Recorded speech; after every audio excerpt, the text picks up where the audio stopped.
Cato, a Tragedy. By Joseph Addison. Remarks. By Mrs. Inchbald. The author of this tragedy, to whose vigorous mind the English are indebted for their choicest moral works, came into the world with a frame so weak, that he was christened immediately on his birth. In consequence of the symptoms he gave of a speedy dissolution. The hand which reared him did a more than ordinary service to the age in which he lived, and to succeeding generations. Addison's pious writings, untainted by the rigor of superstition, have softened the harsh spirit of ancient religion, whilst they have confirmed all its principles. He was the son of the Reverend Lancelot Addison, rector of Millston, in the county of Wilts, at which place he was born, on the 6th of May, 1672.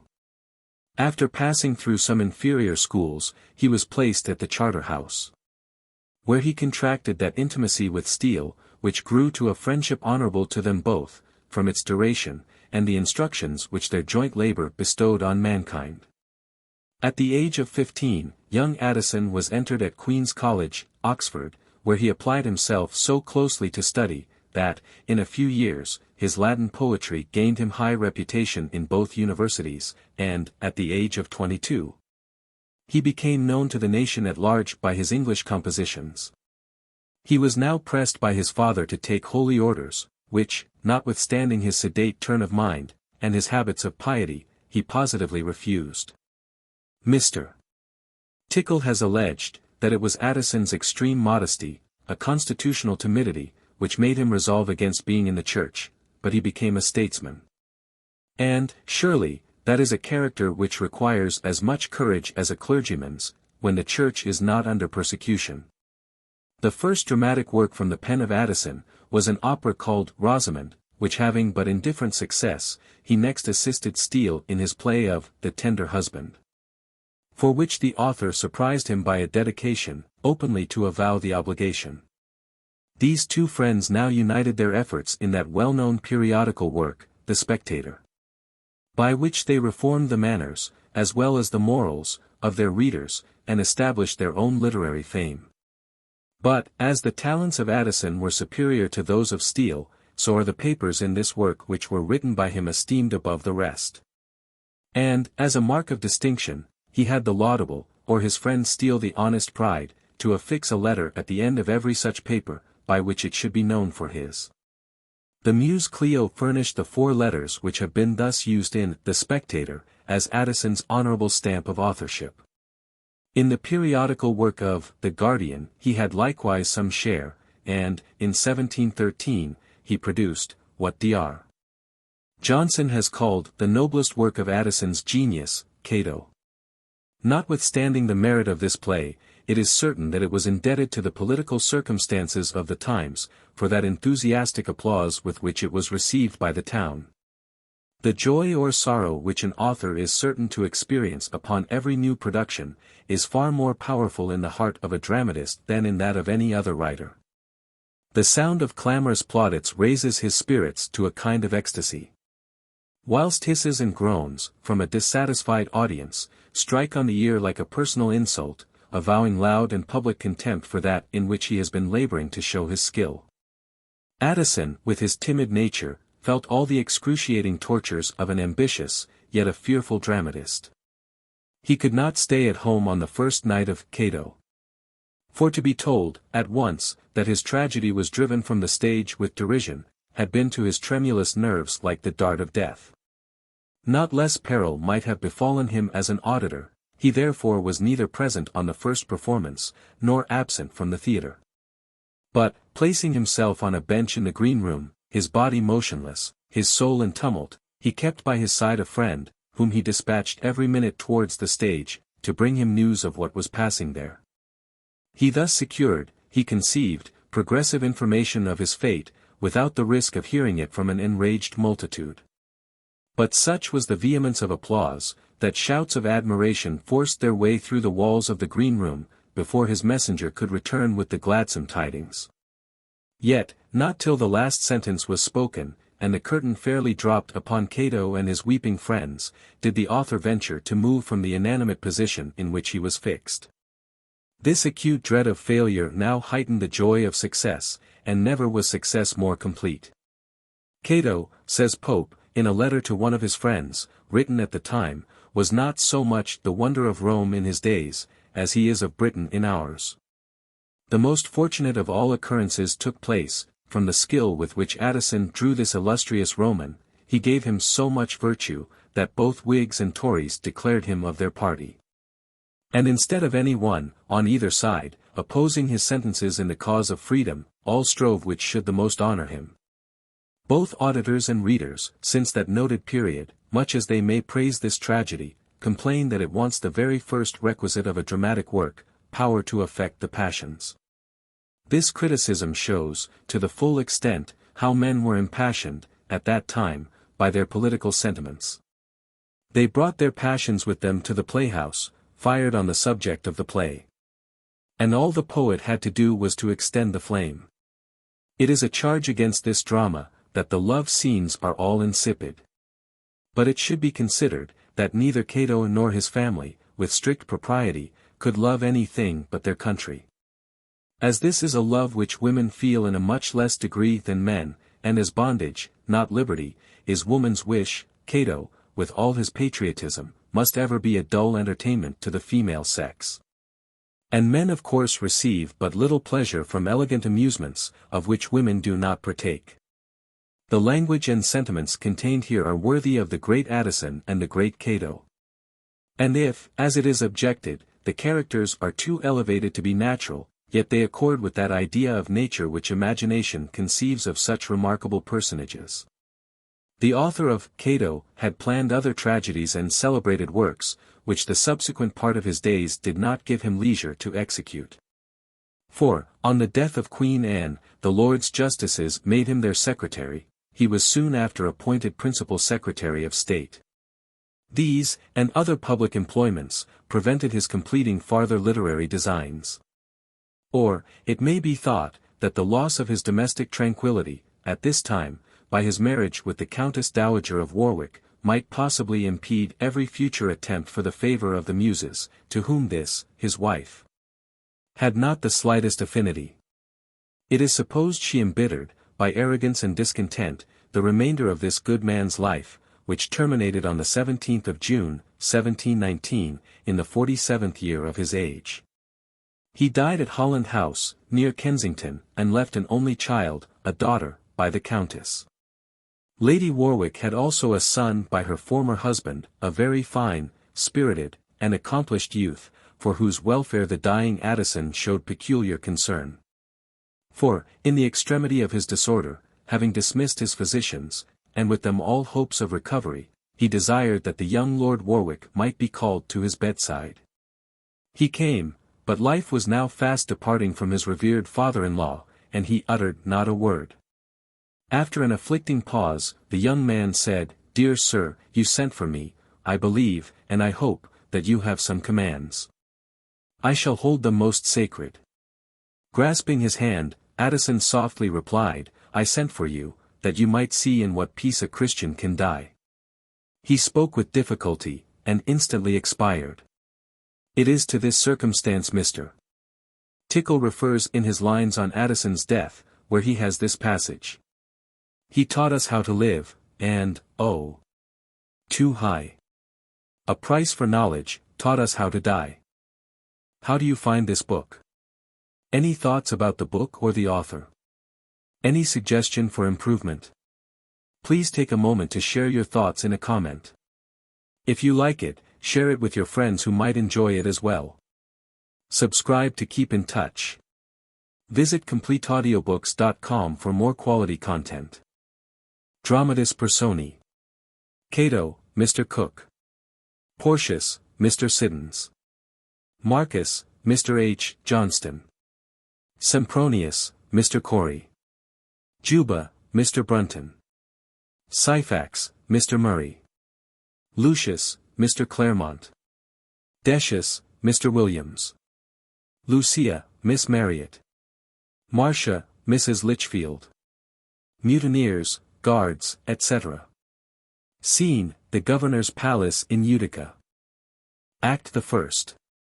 Scene 1. A hall. Enter Porcius and Marcus. Poor. The dawn is overcast, the morning lowers, and heavily in clouds brings on the day. The great, the important day, big with the fate of Cato and of Rome, our father's death, would fill up all the guilt of civil war, and close the scene of blood. Already Caesar has ravaged more than half the globe, and sees mankind grown thin by his destructive sword. Should he go farther, numbers would be wanting to form new battles, and support his crimes. Ye gods, what havoc does ambition make among your works! Mark thy steady temper, Porcius, can look on guilt, rebellion, fraud, and Caesar in the calm lights of mild philosophy. I'm tortured e'en to madness, when I think on the proud victor, every time he's named. Pharsalia rises to my view, I see insulting tyrant, prancing o'er the field, strewed with Rome's citizens, and drenched in slaughter. His horse's hoofs wet with patrician blood. Oh, Porcius! Is there not some chosen curse? Some hidden thunder in the stores of heaven, read with uncommon wrath, to blast the man who owes his greatness to his country's ruin? Poor. Believe me, Marcus, 'tis an impious greatness, and mixed with too much horror to be envied. How does the luster of our father's actions, through the dark cloud of ills that cover him, break out, and burn with more triumphant brightness. His sufferings shine, and spread a glory round him. Greatly unfortunate, he fights the cause of honor, virtue, liberty, and Rome. His sword ne'er fell, but on the guilty head. Oppression, tyranny, and power usurped draw all the vengeance of his arm upon them. Mark. Who knows not this? But what can Cato do against a world, a base, degenerate world, that courts the yoke, and bows the neck to Caesar? Pent up in Utica, he vainly forms a poor epitome of Roman greatness, and, covered with Numidian guards, directs a feeble army, and an empty senate, remnants of mighty battles fought in vain. By heaven, such virtue, joined with such success, distracts my very soul. Our father's fortune would almost tempt us to renounce his precepts. Poor. Remember what our father oft has told us. The ways of heaven are dark and intricate, puzzled in mazes, and perplexed with errors. Our understanding traces them in vain, lost and bewildered in the fruitless search. Nor sees with how much art the windings run, nor where the regular confusion ends. Mark. These are suggestions of a mind at ease. Oh, Porcius! Didst thou taste but half the griefs that wring my soul, thou couldst not talk thus coldly. Passion unpitied, and successless love, plant daggers in my heart, and aggravate my other griefs. Were but my Lucia kind. Poor, thou seest not that thy brother is thy rival. But I must hide it, for I know thy temper. Aside. Behold young Juba, the Numidian prince. With how much care he forms himself to glory, and breaks the fierceness of his native temper, to copy out our father's bright example. He loves our sister Marcia, greatly loves her. His eyes, his looks, his actions, all betray it. But still the smothered fondness burns within him. When most it swells, and labors for a vent. The sense of honor, and desire of fame, drive the big passion back into his heart. What? Shall an African, shall Juba's heir, reproach great Cato's son, and show the world a virtue wanting in a Roman soul? Mark. Porcius, no more. Your words leave stings behind them. Neither did Juba, or did Porcius, show a virtue that has cast me at a distance, and thrown me out in the pursuits of honor. Poor Marcus, I know thy generous temper well. Fling but the appearance of dishonor on it. It straight takes fire, and mounts into a blaze. Mark. A brother's sufferings claim a brother's pity. Poor. He then knows, I pity thee, behold my eyes. Even whilst I speak, do they not swim in tears? Were but my heart as naked to thy view, Marcus would see it bleed in his behalf. Mark. Why then dost treat me with rebukes, instead of kind condoling cares, and friendly sorrow? Poor. Oh, Marcus! Did I know the way to ease thy troubled heart, and mitigate thy pains? Marcus, believe me, I could die to do it. Mark. Thou best of brothers, and thou best of friends. Pardon a weak distempered soul, that swells with sudden gusts, and sinks as soon in calms. The sport of passions. But Sempronius comes. He must not find this softness hanging on me. Exit Marcus. Enter Sempronius. Sem conspiracies no sooner should be formed than executed. What means Portius here? I like not that cold youth. I must dissemble, and speak a language foreign to my heart. Aside. Good morrow, Portius, let us once embrace. Once more embrace, while yet we both are free. Tomorrow, should we thus express our friendship, each might receive a slave into his arms. This sun, perhaps, this morning's sun's the last that e'er shall rise on Roman liberty. Poor. My father has this morning called together to this poor hall, his little Roman Senate, the leavings of Pharsalia, to consult if he can yet oppose the mighty torrent that bears down Rome and all her gods before it, or must at length give up the world to Caesar. Sem. Not all the pomp and majesty of Rome can raise her Senate more than Cato's presence. His virtues render our assembly awful. They strike with something like religious fear, and make even Caesar tremble at the head of armies flushed with conquest. Oh, my Portius! Could I but call that wondrous man my father!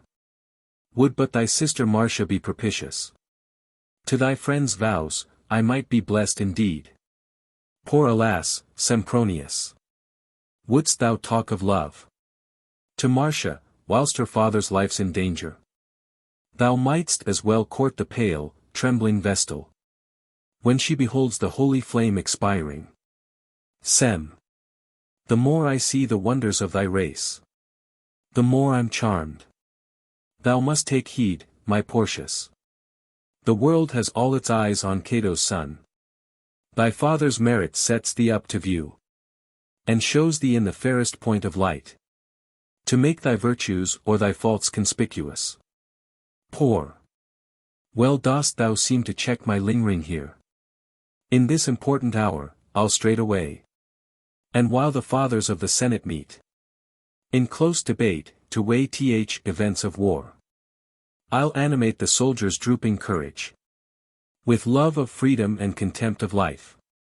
I'll thunder in their ears their country's cause, and try to rouse up all that's Roman in them. 'Tis not in mortals to command success, but we'll do more, Sempronius, we'll deserve it. Exit. Sem curse on the stripling. How he apes his sire. Ambitiously sententious, but I wonder. Old Syphax comes not, his Numidian genius is well disposed to mischief, were he prompt and eager on it, but he must be spurred, and every moment quickened to the course. Cato has used me ill. He has refused his daughter Marcia to my ardent vows. Besides, his baffled arms, and ruined cause, are bars to my ambition. Caesar's favor, that shorest down greatness on his friends, will raise me to Rome's first honors. If I give up Cato, I claim, in my reward, his captive daughter. But Syphax comes. Enter Syphax. Syph. Sempronius, all is ready. I've sounded my Numidians, man by man. And find them ripe for a revolt, they all complain aloud of Cato's discipline. And wait but the command to change their master. Believe me, Syphax, there's no time to waste. Even while we speak, our conqueror comes on. And gathers ground upon us every moment. Alas!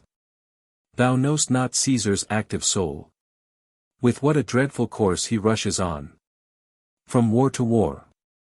In vain has nature formed. Mountains and oceans oppose his passage. He bounds o'er all.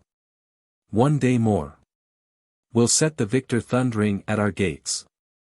But, tell me, hast thou yet drawn o'er young Juba? That still would recommend thee more to Caesar. And challenge better terms. Syph. Alas! He's lost. He's lost, Sempronius. All his thoughts are full of Cato's virtues, but I'll try once more. For every instant I expect him here. If yet I can subdue those stubborn principles of faith and honor, and I know not what, that have corrupted his Numidian temper, and struck infection into all his soul. Be sure to press upon him every motive. Juba's surrender, since his father's death, would give up Afric into Caesar's hands, and make him lord of half the burning zone. Syph. But is it true, Sempronius, that your senate is called together? Gods! Thou must be cautious. Cato has piercing eyes, and will discern our frauds, unless they're covered thick with art. Let me alone, good Syphax, I'll conceal my thoughts in passion, 'tis the surest way. I'll bellow out for Rome, and for my country, and mouth at Caesar, till I shake the senate. Your cold hypocrisy's a stale device, a worn-out trick. Wouldst thou be thought in earnest? Clothe thy feigned zeal in rage, in fire, in fury. Syph. In troth, thou art able to instruct grey hairs, and teach the wily African deceit. Once more be sure to try thy skill on Juba. Remember, Syphax, we must work in haste. Oh, think what anxious moments pass between the birth of plots, and their last fatal periods. Oh, 'tis a dreadful interval of time, filled up with horror all, and big with death. Destruction hangs on every word we speak, on every thought, till the concluding stroke determines all, and closes our design. Exit. Syph. I'll try if yet I can reduce to reason this headstrong youth, and make him spurn at Cato. The time is short, Caesar comes rushing on us. But hold! Young Juba sees me, and approaches. Enter Juba. Syphax, I joy to meet thee thus alone. I have observed of late thy looks are fallen, o'ercast with gloomy cares and discontent. Then tell me, Syphax, I conjure thee, tell me, what are the thoughts that knit thy brow in frowns, and turn thine eye thus coldly on thy prince? Syph. 'Tis not my talent to conceal my thoughts, or carry smiles and sunshine in my face, when discontent sits heavy at my heart. I have not yet so much the Roman in me. Why dost thou cast out such ungenerous terms against the lords and sovereigns of the world? Dost thou not see mankind fall down before them, and own the force of their superior virtue? Is there a nation in the wilds of Afric, amidst our barren rocks and burning sands, that does not tremble at the Roman name? Syph. Gods! Where's the worth that sets these people up above your own Numidia's tawny sons? Do they with tougher sinews bend the bow? Or flies the javelin swifter to its mark, launched from the vigor of a Roman arm? Who like our active African instructs the fiery steed, and trains him to his hand? Or guides and troops embattled elephant. Laden with war. These are arts, my prince. In which your Zama does not stoop to roam. Jub. These all are virtues of a meaner rank.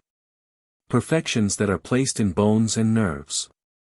A Roman soul is bent on higher views. Turn up thy eyes to Cato. There mayst thou see to what a godlike height the Roman virtues lift up mortal man. While good, and just, and anxious for his friends, he's still severely bent against himself.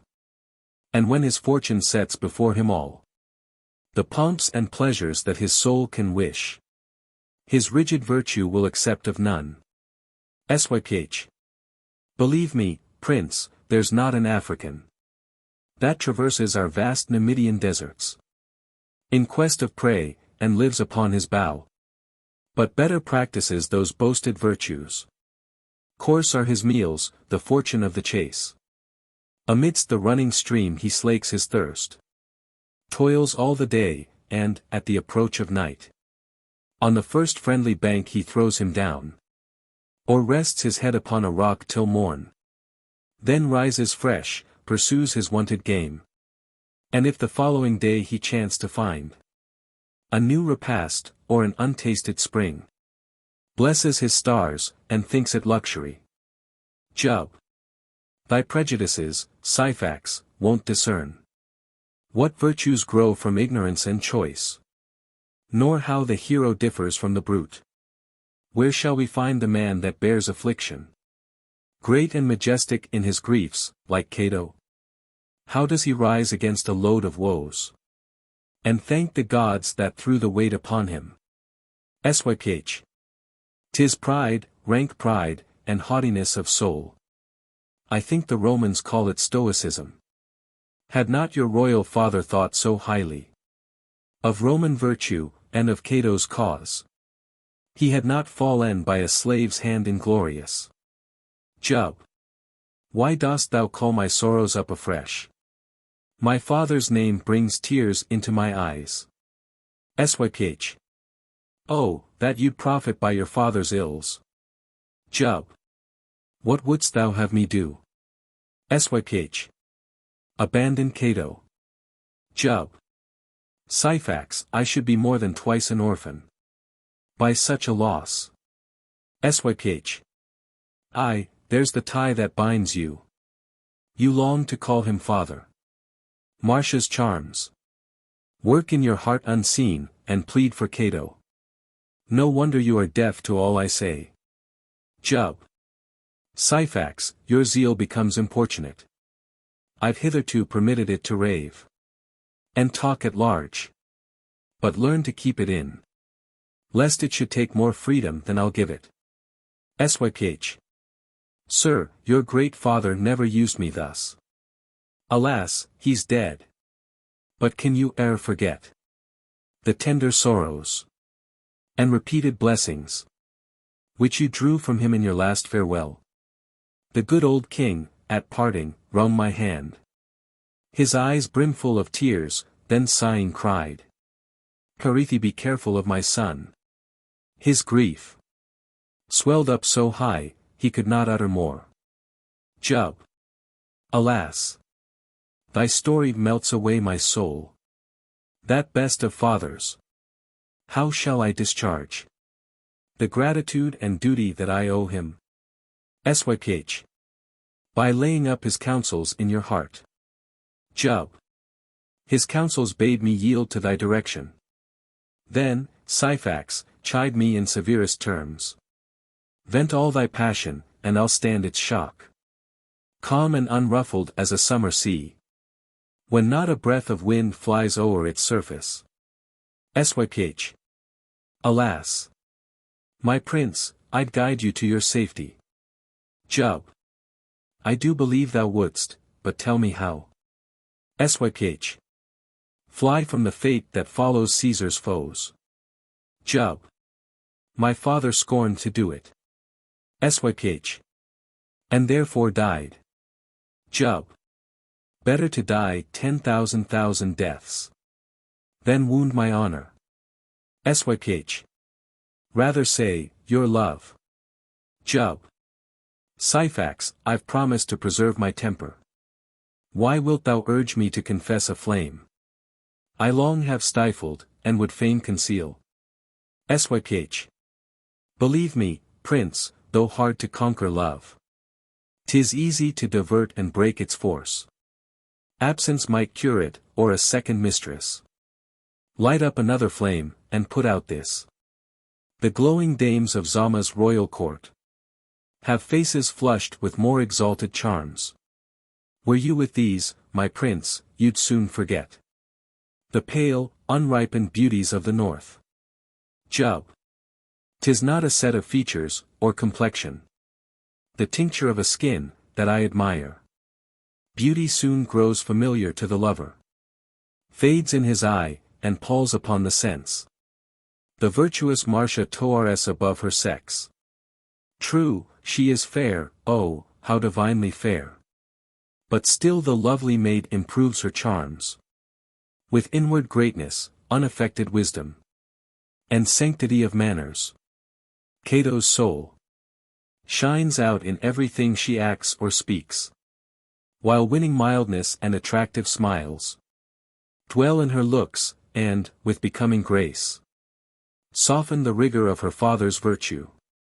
Syph. How does your tongue grow wanton in her praise? But on my knees, I beg you would consider. Jub.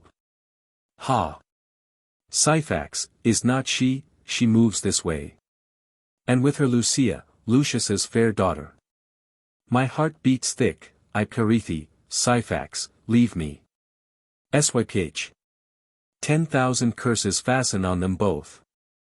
Now will the woman, with a single glance, undo what I've been laboring all this while. Exit Syphax. Enter Marcia and Lucia. Jub. Hail, charming maid. How does thy beauty smooth the face of war, and make even horror smile? At sight of thee my heart shakes off its sorrows. I feel a dawn of joy break in upon me, and for a while forget approach of Caesar. Marcia.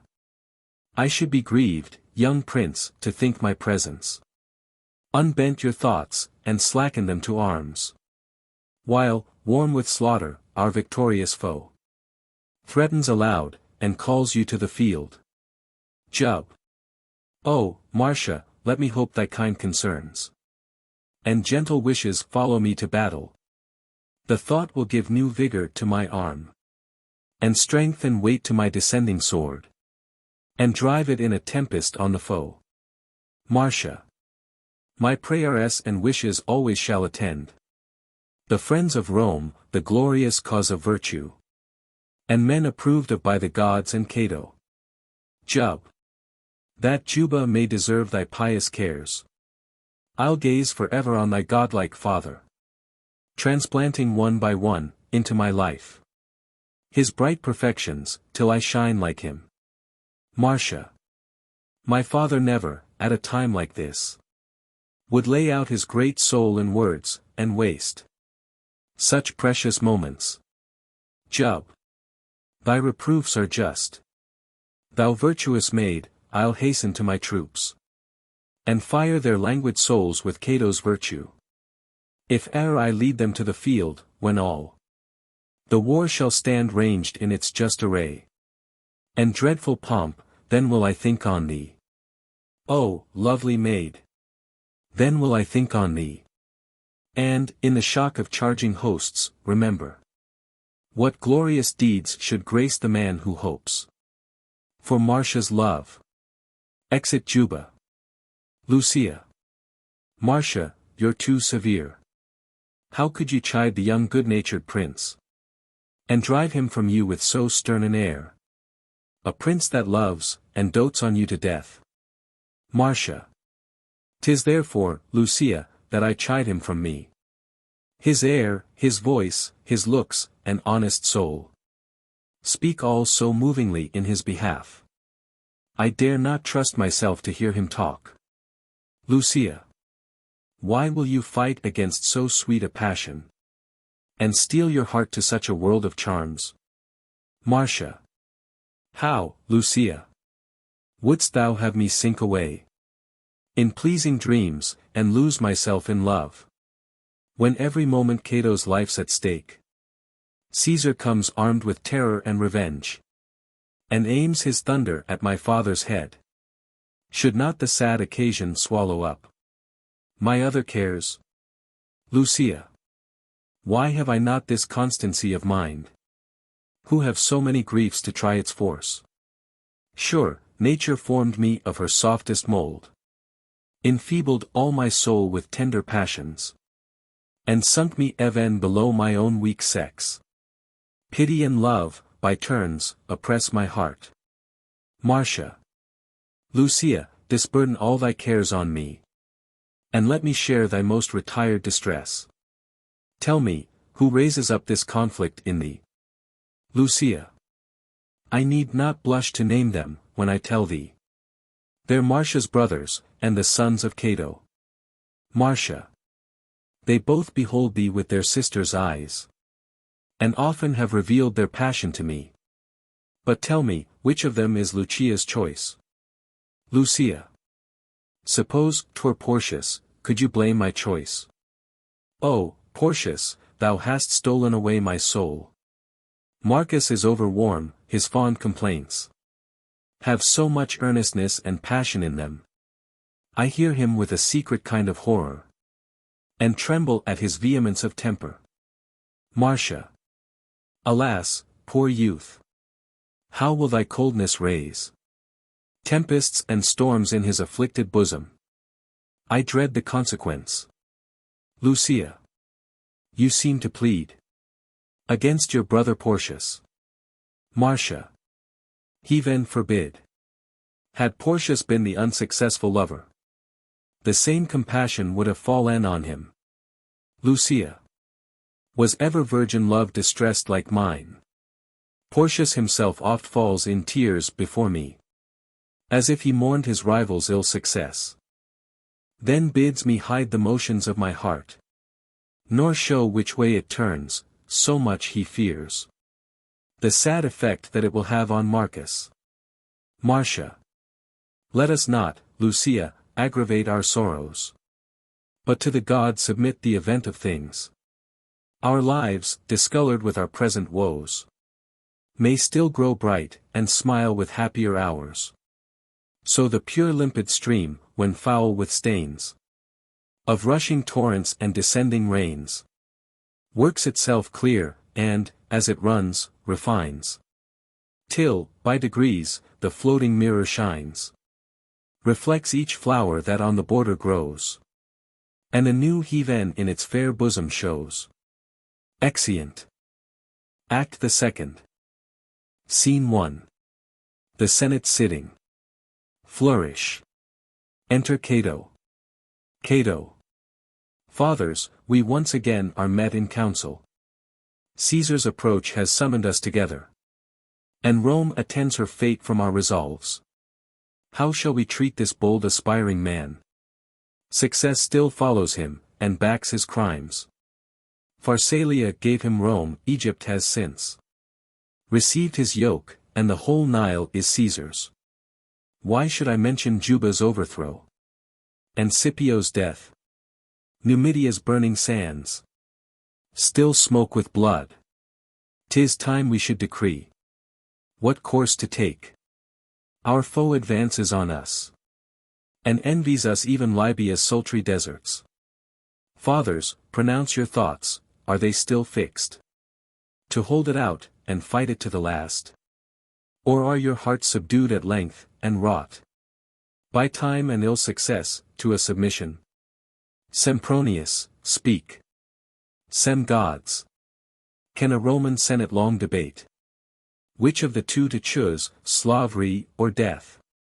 No. Let us rise at once, gird on our swords, and, at the head of our remaining troops, attack the foe, break through the thick array of his thronged legions, and charge home upon him. Perhaps some arm, more lucky than the rest, may reach his heart, and free the world from bondage. Rise, fathers, rise. 'Tis Rome demands your help. Rise, and revenge her slaughtered citizens. Or share their fate. To battle. Great Pompey's shade complains that we are slow. And Scipio's ghost walks unrevenged amongst us. Cato. Let not a torrent of impetuous zeal transport thee thus beyond the bounds of reason. True fortitude is seen in great exploits. That justice warrants, and that wisdom guides. All else is towering frenzy and distraction. Lucius, we next would know what's your opinion. Luke. My thoughts, I must confess, are turned on peace. Already have our quarrels filled the world. With widows, and with orphans, Scythia mourns. Our guilty wars, and earth's remotest regions, lie half unpeopled by the feuds of Rome. 'Tis time to sheath the sword, and spare mankind. Already have we shown our love to Rome. Now let us show submission to the gods. We took up arms, not to revenge ourselves, but free the commonwealth, when this end fails. Arms have no further use. Our country's cause, that drew our swords, now wrests them from our hands. And bids us not delight in Roman blood, unprofitably shed. What men could do is done already, heaven and earth will witness. If Rome must fall, that we are innocent. Cato. Let us appear nor rash nor diffident. Immoderate valor swells into a fault. And fear, admitted into public councils, betrays like treason.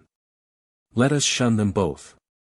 Fathers, I cannot see that our affairs are grown thus desperate. We have bulwarks round us. Within our walls are troops inured to toil. In Afric's heat, and seasoned to the sun. Numidia's spacious kingdom lies behind us, ready to rise at its young prince's call. While there is hope, do not distrust the gods. But wait, at least, till Caesar's near approach. Force us to yield. 'Twill never be too late to sue for chains, and own a conqueror. Why should Rome fall a moment ere her time? No, let us draw her term of freedom out in its full length, and spin it to the last. So shall we gain still one day's liberty. And let me perish, but in Cato's judgment. A day, an hour, of virtuous liberty is worth a whole eternity in bondage. Enter Marcus. Mark. Fathers, this moment, as I watched the gate, lodged on my post, a herald is arrived from Caesar's camp, and with him comes old Decius. The Roman knight, he carries in his looks impatience, and demands to speak with Cato. Cato. By your permission, fathers, bid him enter. Exit Marcus. Decius was once my friend, but other prospects have loosed those ties, and bound him fast to Caesar. His message may determine our resolves. Enter Decius. December. Caesar sends health to Cato. Cato. Could he send it to Cato's slaughtered friends, it would be welcome. Are not your orders to address the Senate? December. My business is with Cato.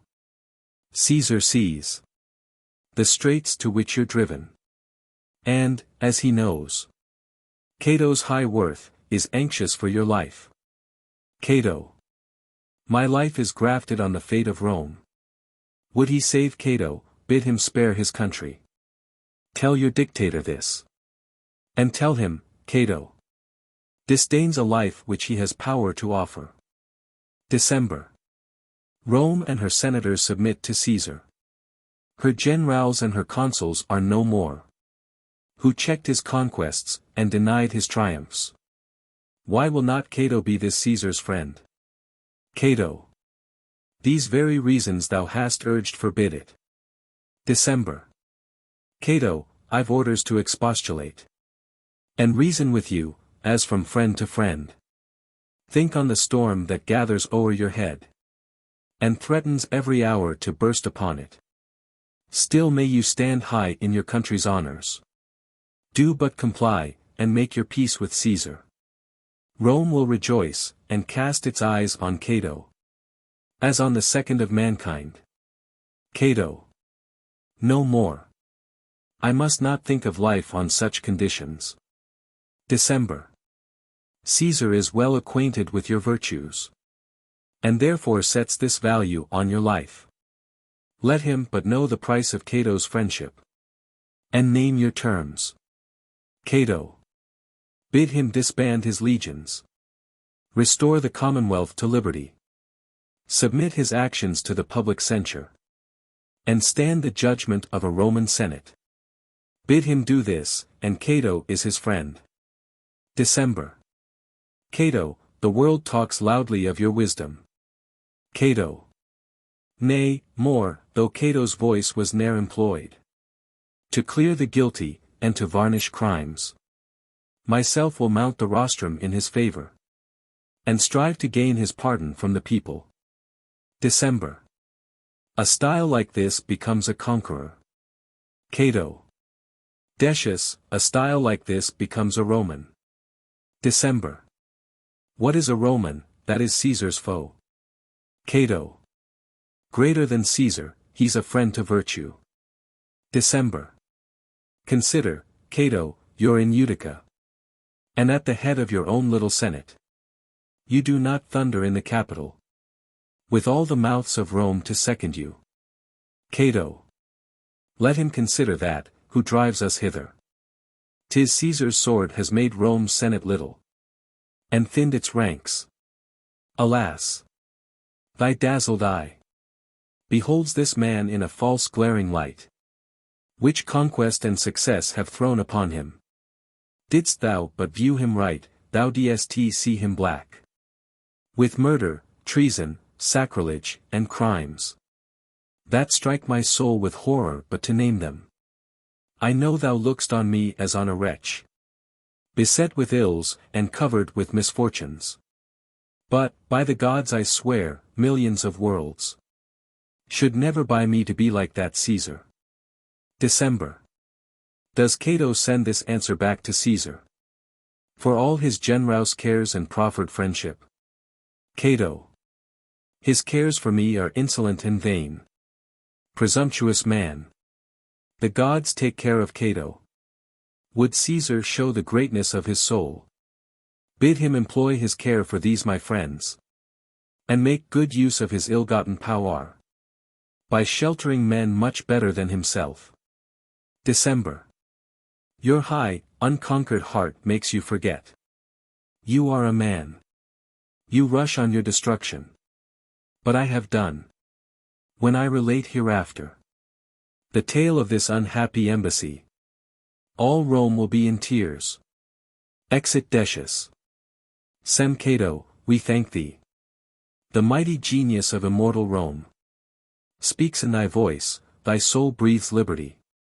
Caesar will shrink to hear the words thou utterst, and shudder in the midst of all his conquests. Luke. The Senate owns its gratitude to Cato, who with so great a soul consults its safety, and guards our lives, while he neglects his own. Sempronius gives no thanks on this account. Lucius seems fond of life, but what is life? 'Tis not to stalk about, and draw fresh air from time to time, or gaze upon the sun. 'Tis to be free. When liberty is gone, life grows insipid. Cato. Come, no more, Sempronius. All here are friends to Rome, and to each other. Let us not weaken still the weaker side by our divisions. Sem Cato, my resentments are sacrificed to Rome, I stand reproved. Cato. Fathers, 'tis time you come to a resolve. Luke. Cato, we all go into your opinion. Caesar's behavior has convinced the Senate. We ought to hold it out till terms arrive. Sem. We ought to hold it out till death, but, Cato, my private voice is drowned amidst the Senate's. Cato. Then let us rise, my friends, and strive to fill This little interval, this pause of life. While yet our liberty and fates are doubtful. With resolution, friendship, Roman bravery. And all the virtues we can crowd into it. That heathen may say, it ought to be prolonged. Fathers, farewell, the young Numidian prince comes forward, and expects to know our counsels. Exeunt senators. Enter Juba. Juba, the Roman Senate has resolved. Till time give better prospects, still to keep the sword unsheathed, and turn its edge on Caesar. Jub. The resolution fits a Roman Senate. But, Cato, lend me for a while thy patience. And condescend to hear a young man speak. My father, when, some days before his death, he ordered me to march for Utica. Alas! I thought not then his death so near. Wept o'er me, pressed me in his aged arms. And, as his griefs gave way, my son, said he, whatever fortune shall befall thy father, be Cato's friend, he'll train thee up to great and virtuous deeds. Do but observe him well. Thou'lt shun misfortunes, or thou'lt learn to bear them. Cato. Juba, thy father was a worthy prince. And merited, alas, a better fate. But he then thought otherwise. Jub.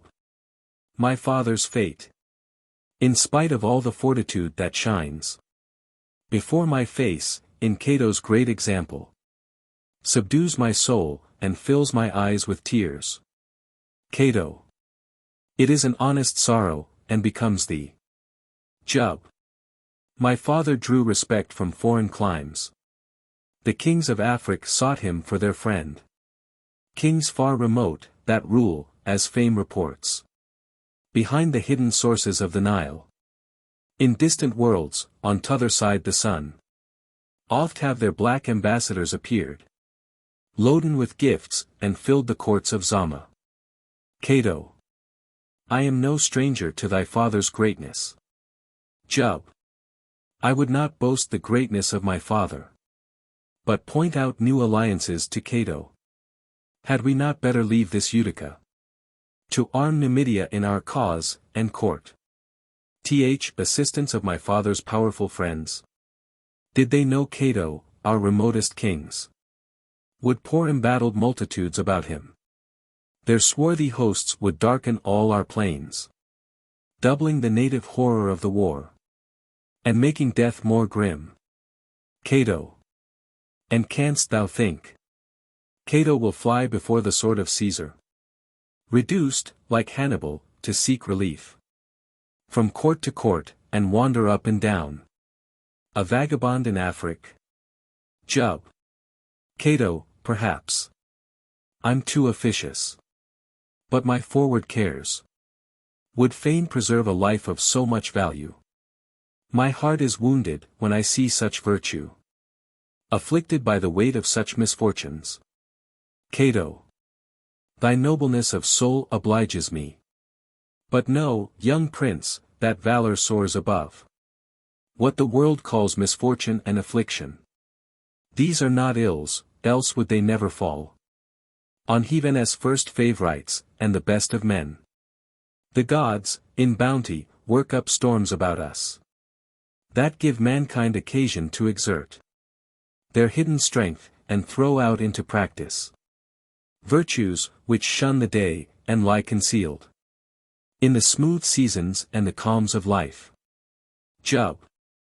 I'm charmed, whene'er thou talk'st, I pant for virtue, and all my soul endeavors at perfection. Cato. Dost thou love watchings, abstinence, and toil? Laborious virtues all. Learn them from Cato. Success and fortune must thou learn from Caesar. Jub. The best good fortune that can fall on Juba, the whole success at which my heart aspires, depends on Cato. Cato. What does Juba say? Thy words confound me. Jub. I would fain retract them. Give them me back again, they aimed at nothing. Cato. Tell me thy wish, young prince, make not my ear a stranger to thy thoughts. Jub. Oh. They're extravagant. Still let me hide them. Cato. What can Juba ask? That Cato will refuse. Jub. I fear to name it. Marcia inherits all her father's virtues. Cato. What wouldst thou say? Jub. Cato, thou hast a daughter. Cato. Adieu, young prince. I would not hear a word. Should lessen thee in my esteem. Remember. The hand of fate is over us, and he then exacts severity from all our thoughts. It is not now a time to talk of aught but chains or conquest, liberty or death. Exit. Enter Syphax. Syph. How's this, my prince? What, covered with confusion? You look as if yon stern philosopher had just now chid you. Jub. Syphax, I'm undone. Syph. I know it well. Jub. Cato thinks meanly of me. Syph. And so will all mankind. Jub. I've opened to him the weakness of my soul, my love for Marcia. Syph. Cato's a proper person to entrust a love tale with. Jub. Oh, I could pierce my heart. My foolish heart. Syph. Alas, my prince, how are you changed of late? I've known young Juba rise before the sun to beat the thicket where the tiger slept, or seek the lion in his dreadful haunts. I've seen you, Evan in the Libyan dog days, hunt him down, then charge him close, and, stooping from your horse, rivet the panting savage to the ground. Jub. Carithi, no more. Syph. How would the old king smile to see you weigh the paws, when tipped with gold, and throw the shaggy spoils about your shoulders. Jub. Syphax, this old man's talk, though honey flowed in every word, would now lose all its sweetness. Cato's displeased, and Marcia lost forever. Syph. Young prince, I yet could give you good advice. Marcia might still be yours. Jub. As how, dear Syphax? Syph. Juba commands Numidia's hardy troops, mounted on steeds and used to the restraint of curbs or bits, and fleeter than the winds. Give but the word, we snatch this damsel up and bear her off. Jub. Can such dishonest thoughts rise up in man? Wouldst thou seduce my youth to do an act that would destroy mine honor? Syph. Gods, I could tear my hair to hear you talk. Honor's a fine imaginary notion that draws in raw and inexperienced men to real mischiefs, while they hunt a shadow. Jub. Wouldst thou degrade thy prince into a ruffian? Syph. The boasted ancestors of these great men, whose virtues you admire, were all such ruffians. This dread of nations, this almighty Rome, that comprehends in her wide empire's bounds all under heaven, was founded on a rape. Your Scipios, Caesars, Pompeys, and your Catos, the gods on earth, are all the spurious blood of violated maids, of ravished Sabines. Jub. Syphax, I fear that hoary head of thine abounds too much in our Numidian wiles. Syph. Indeed, my prince, you want to know the world. Jub. If knowledge of the world makes men perfidious, may Juba ever live in ignorance. Syph. Go, go, you're young. Jub. Gods, must I tamely bear this arrogance, unanswered? Thou art a traitor, a false old traitor. Syph. I've gone too far. Aside. Jub. Cato shall know the baseness of thy soul. Syph. I must appease this storm, or perish in it. Aside. Young prince, behold these locks, that are grown white. Beneath a helmet in your father's battles. Jub. Those locks shall ne'er protect thy insolence. Syph. Must one rash word, the infirmity of age, throw down the merit of my better years?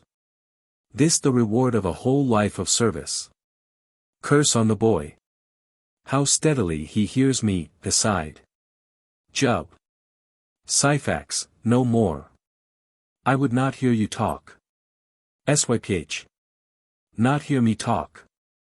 What, when my faith to Juba, my royal master's son, is called in question? My prince may strike me dead, and I'll be dumb. But whilst I live I must not hold my tongue, and languish out old age in his displeasure. Jub. Thou know'st the way too well into my heart. I do believe thee loyal to thy prince. Syph. What greater instance can I give? I've offered to do an action which my soul abhors, and gain you whom you love, at any price. Jub. Was this thy motive? I have been too hasty. Syph.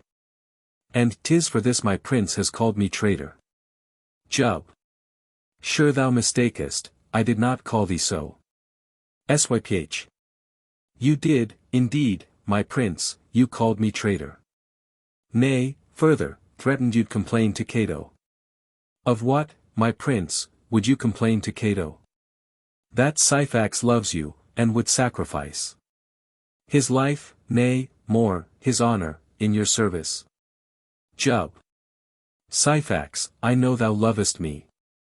But indeed, thy zeal for Juba carried thee too far.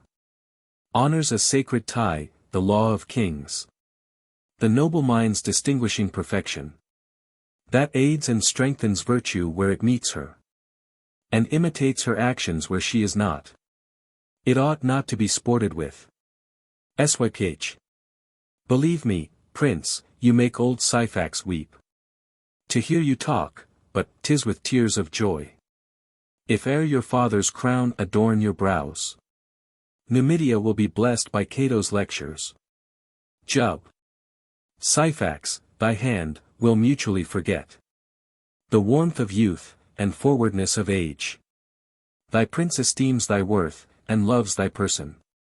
If e'er the scepter come into my hand, Syphax shall stand the second in my kingdom. Syph. Why will you overwhelm my age with kindness?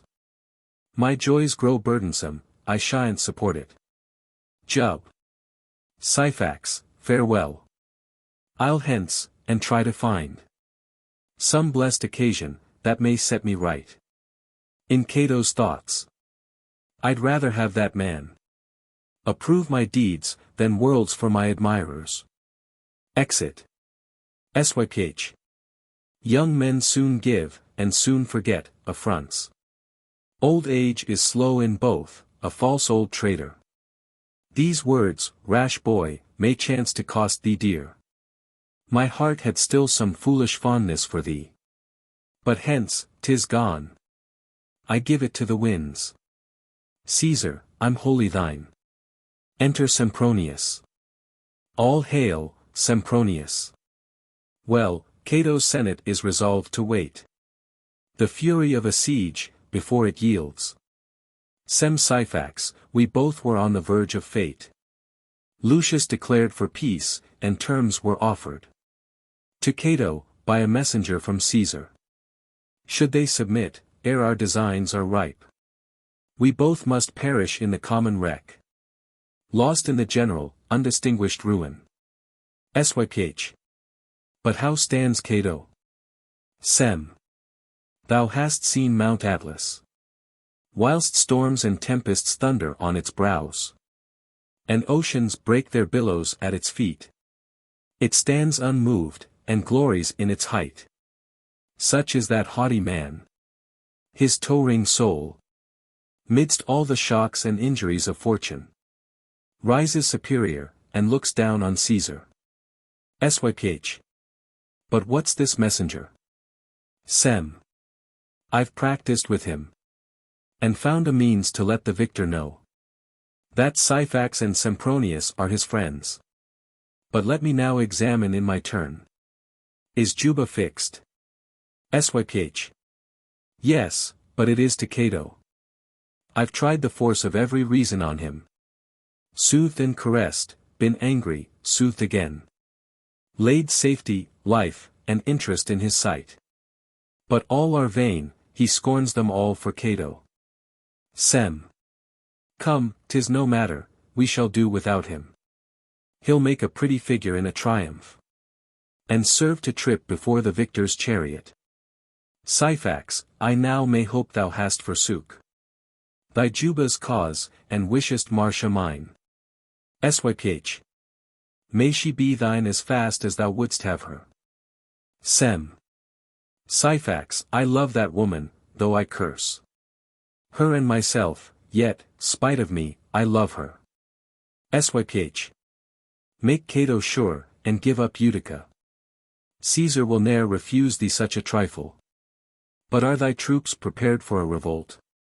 Does the sedition catch from man to man, and run among the ranks? Sem. All is ready. The factious leaders are our friends, that spread murmurs and discontents among the soldiers. They count their toilsome marches, long fatigues, unusual fastings, and will hear no more this medley of philosophy and war. Within an hour they'll storm the Senate House. Syph. Meanwhile I'll draw up my Numidian troops within the square, to exercise their arms. And, as I see occasion, favor thee. I laugh, to see how your unshaken Cato will look aghast, while unforeseen destruction pours in upon him thus from every side. So, where our wide Numidian wastes extend, sudden impetuous hurricanes descend. We'll through the air, in circling eddies play, tear up the sands, and sweep whole plains away. The helpless traveler, with wild surprise, sees the dry desert all around him rise, and, smothered in the dusty whirlwind, dies. Exeunt. Act the Third. Scene 1. A chamber. Enter Marcus and Porcius. Mark. Thanks to my stars, I have not ranged about the wilds of life, ere I could find a friend. Nature first pointed out my Porcius to me, and early taught me, by her secret force, to love thy person, ere I knew thy merit, till what was instinct, grew up into friendship. Poor Marcus, the friendships of the world are oft confederacies in vice, or leagues of pleasure. Ours has severest virtue for its basis, and such a friendship ends not but with life. Mark. Porcius, thou know'st my soul in all its weakness. Then, Carithe, spare me on its tender side. Indulge me but in love, my other passions shall rise and fall by virtue's nicest rules. Poor. When love's well timed, 'tis not a fault to love. The strong, the brave, the virtuous, and the wise sink in the soft captivity together. Mark. Alas, thou talk'st like one that never felt impatient throbs and longings of a soul that pants and reaches after distant good. A lover does not live by vulgar time. Believe me, Porcius, in my Lucia's absence, life hangs upon me, and becomes a burden. And yet, when I behold the charming maid, I'm 10 times more undone. While hope and fear, and grief and rage, and love, rise up at once, and with variety of pain distract me. Poor. What can thy Porcius do to give thee help? Mark. Porcius, thou oft enjoy'st the fair one's presence. Then undertake my cause, and plead it to her with all the strength and heat of eloquence fraternal love and friendship can inspire. Tell her thy brother languishes to death, and fades away, and withers in his bloom. That he forgets his sleep, and loathes his food. That youth, and health, and war, are joyless to him. Describe his anxious days, and restless nights. And all the torments that thou seest me suffer. Poor Marcus, I beg thee give me not an office. That suits with me so ill. Thou know'st my temper. Mark. Wilt thou behold me sinking in my woes? And wilt thou not reach out a friendly arm, to raise me from amidst this plunge of sorrows? Poor Marcus, thou canst not ask what I'd refuse. But here, believe me, I've 1,000 reasons. Mark. I know thou'lt say my passion's out of season. That Cato's great example and misfortunes should both conspire to drive it from my thoughts. But what's all this to one that loves like me? O Portius, Portius, from my soul I wish thou didst but know thyself what 'tis to love. Then wouldst thou pity and assist thy brother. Poor. What should I do? If I disclose my passion, our friendship's at an end. If I conceal it, the world will call me false to a friend and brother. Aside. Mark. But see, where Lucia, at her wonted hour, amid the cool of yon high marble arch, enjoys the noonday breeze. Observe her, Portius. That face, that shape, those eyes, that heaven of beauty. Observe her well, and blame me if thou canst. Poor. She sees us, and advances. Mark. I'll withdraw, and leave you for a while. Remember, Portius, thy brother's life depends upon thy tongue. Exit. Enter Lucia. Lucia. Did not I see your brother Marcus here? Why did he fly the place, and shun my presence? Poor. Oh, Lucia, language is too faint to show his rage of love. It preys upon his life. He pines, he sickens, he despairs, he dies. Lucia. How wilt thou guard thy honor, in the shock of love and friendship? Think betimes, my Portius. Think how the nuptial tie, that might ensure our mutual bliss, would raise to such a height thy brother's griefs, as might perhaps destroy him. Poor alas, poor youth! What dost thou think, my Lucia? His generous, open, undesigning heart has begged his rival to solicit for him.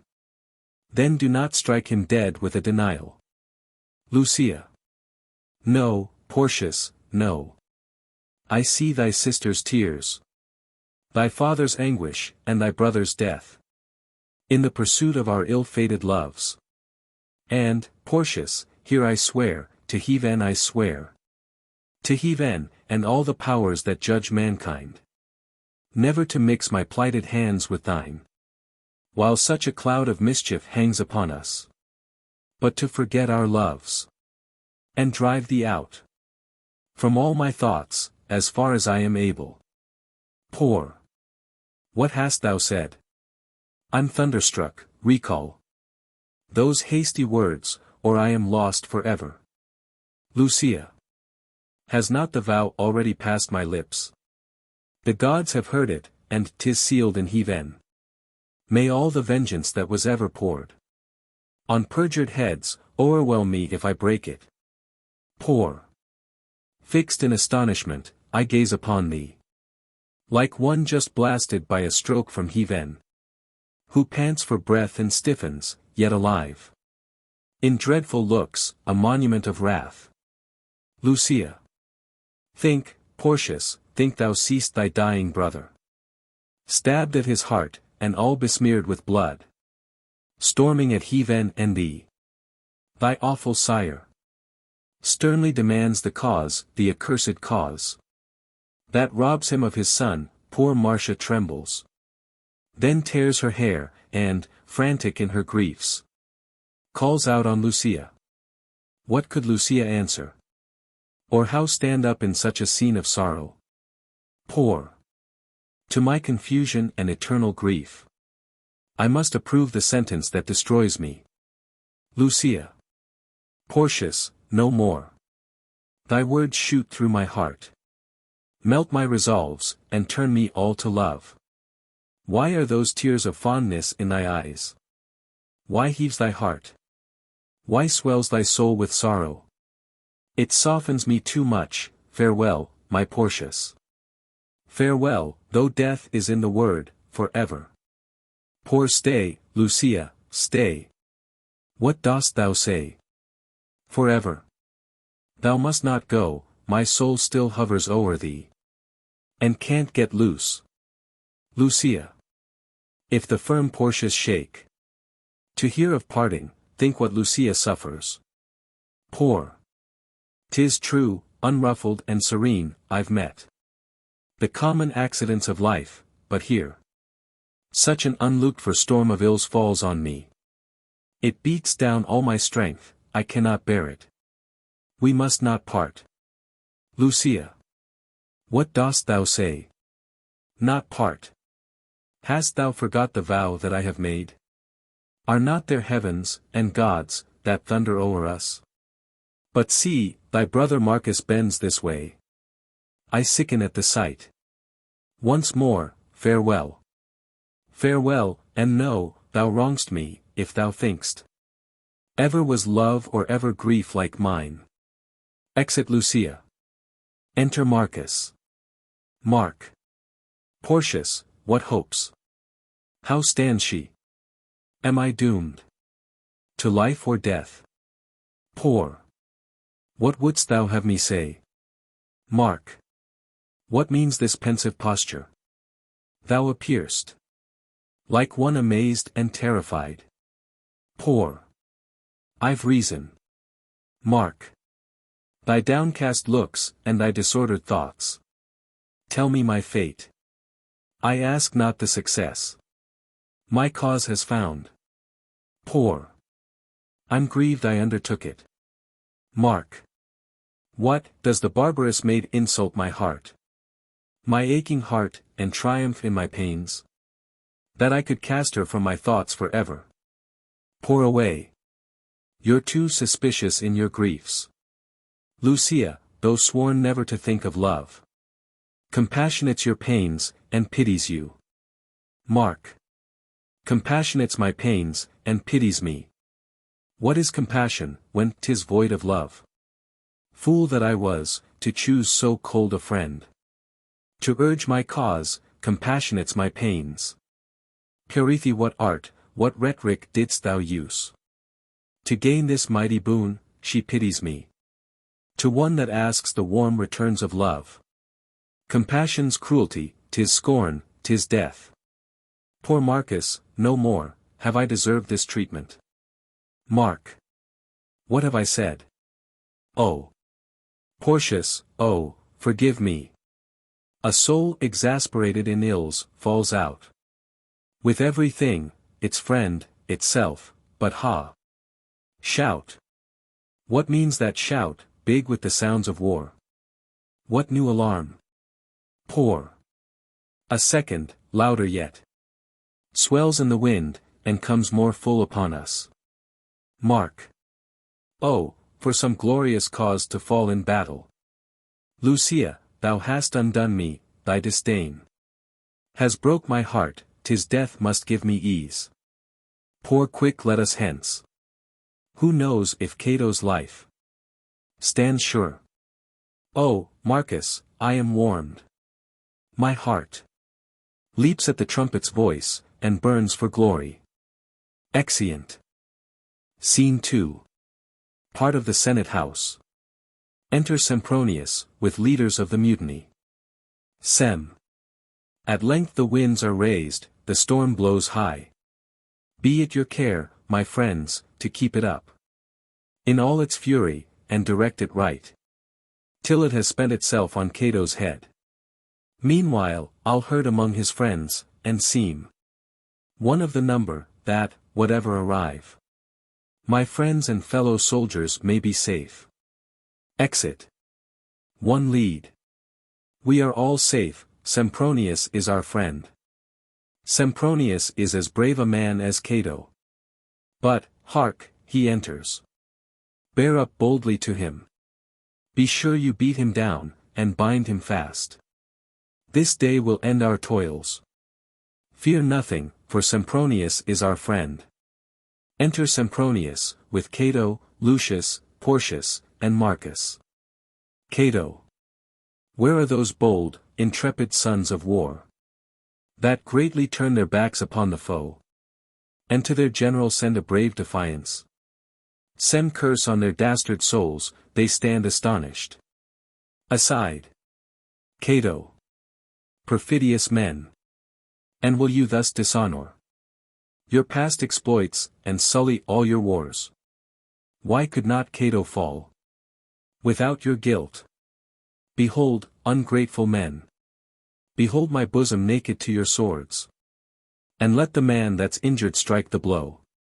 Which of you all suspects that he is wronged? Or thinks he suffers greater ills than Cato? Am I distinguished from you but by toils? Superior toils, and heavier weight of cares? Painful preeminence. Send confusion to the villains. All is lost. Aside. Cato. Have you forgotten Libya's burning waste? Its barren rocks, parched earth, and hills of sand. Its tainted air, and all its broods of poison? Who was the first to explore th untrodden path? When life was hazarded in every step? Or, fainting in the long laborious march? When, on the banks of an unlooked-for stream, you sunk the river with repeated draughts? Who was the last of all your host who thirsted? Sem. Did not his temples glow in the same sultry winds and scorching heats? Cato. Hence, worthless men. Hence.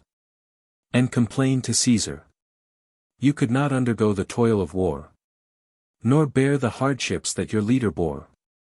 Lucius. See, Cato, see the unhappy men, they weep. Fear, and remorse, and sorrow for their crime appear in every look, and plead for mercy. Cato. Learn to be honest men, give up yon leaders. And pardon shall descend on all the rest. Sem. Cato, commit these wretches to my care. First let them each be broken on the rack.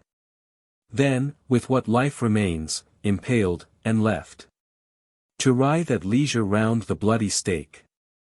There let them hang, and taint the southern wind. The partners of their crime will learn obedience. Cato. Forbear, Sempronius, see they suffer death. But in their deaths remember they are men. Strain not the laws, to make their tortures grievous. Lucius, the base, degenerate age requires severity. When by just vengeance guilty mortals perish, the gods behold the punishment with pleasure, and lay th uplifted thunderbolt aside. Sem Cato, I execute thy will with pleasure. Cato. Meanwhile, will sacrifice to liberty.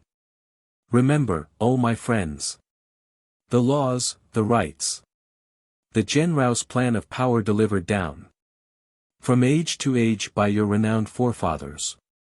So dearly bought, the price of so much blood. Oh, let it never perish in your hands, but piously transmit it to your children. Do thou, great liberty, inspire our souls, and make our lives in thy possession happy, or our deaths glorious in thy just defense. Exeunt Cato, etc. 1 Lead.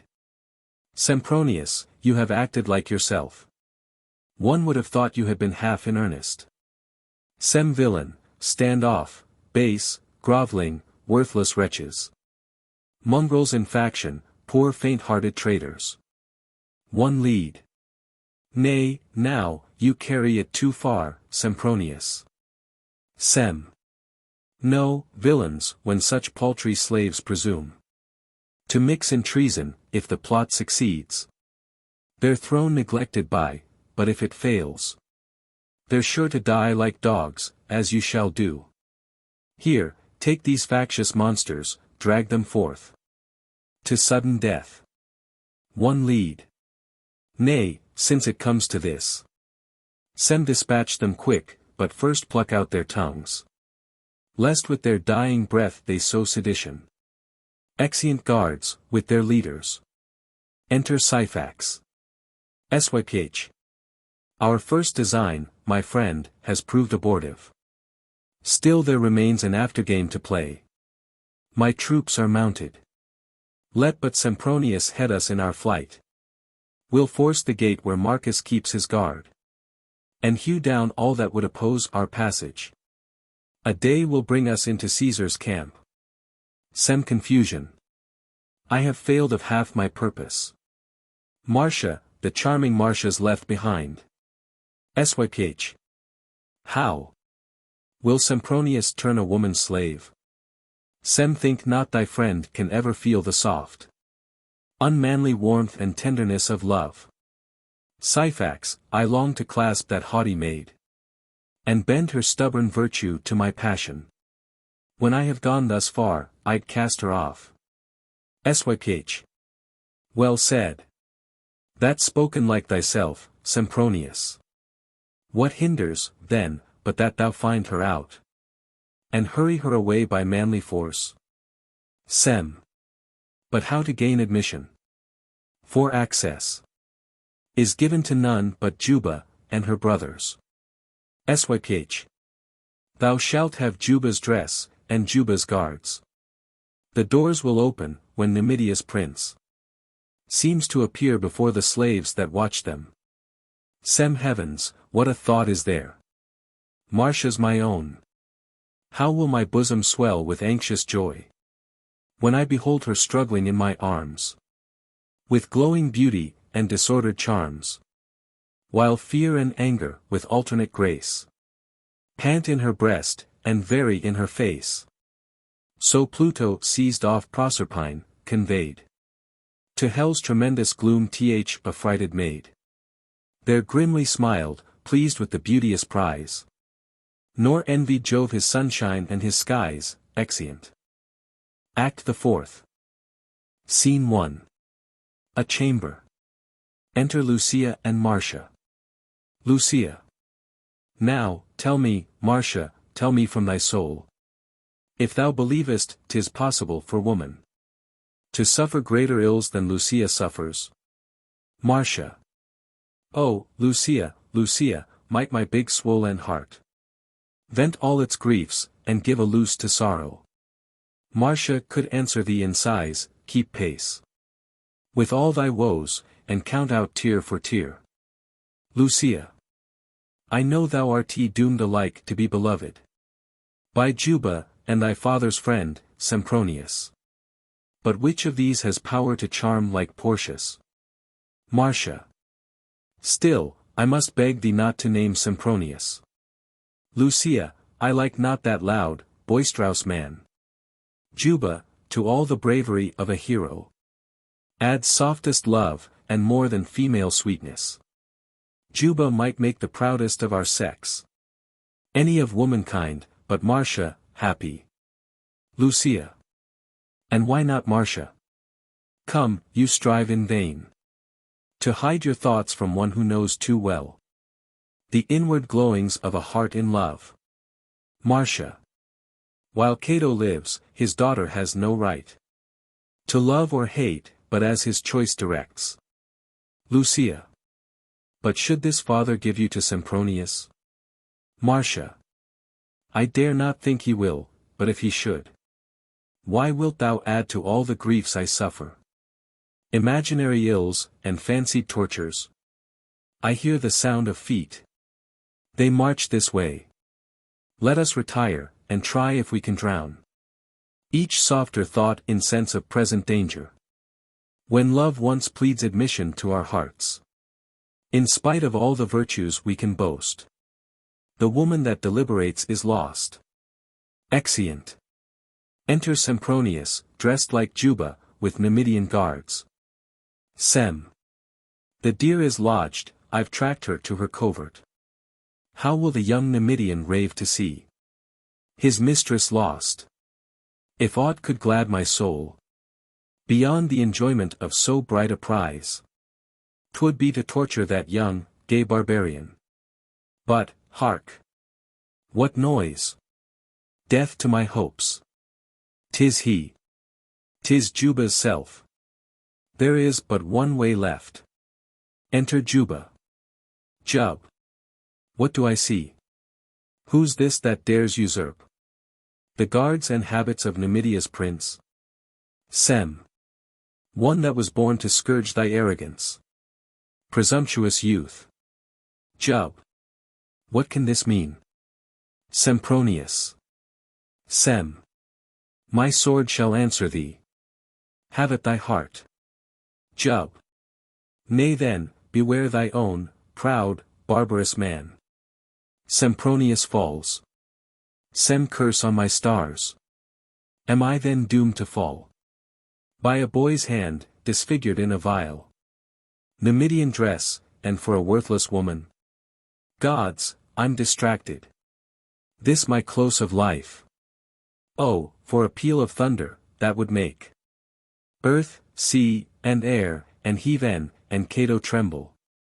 Dies. Jub. I'll hence to Cato, that we may there at length unravel all this dark design, this mystery of fate. Exit Juba. Enter Lucia and Marcia. Lucia. Sure, 'twas the clash of swords. My troubled heart is so cast down, and sunk amidst its sorrows. It throbs with fear, and aches at every sound. Oh, Marcia, should thy brothers, for my sake, I die away with horror at the thought. Marcia. See, Lucia, see. Here's blood. Here's blood and murder. Ha! A Numidian. Heaven preserve the prince. The face lies muffled up within the garment. But ah! Death to my sight. A diadem. And royal robes.